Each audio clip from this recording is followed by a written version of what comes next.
निषाद चौक पर आकर सबूत देने की बात की थी जो कि हमने लेके आई, मगर कांग्रेस पार्टी ने जानबूझ के प्रोग्राम डायनामाइट हो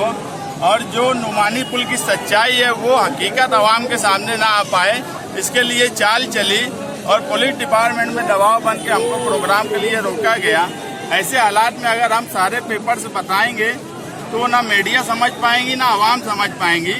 इसलिए ताकि सच्चाई बिल्कुल वाज़े तौर पर आवाम के सामने आए तो हम कल मीडिया सेंटर में 3:30 बजे प्रेस कॉन्फ्रेंस लेके सरदारों को ले जाएंगे और आवाम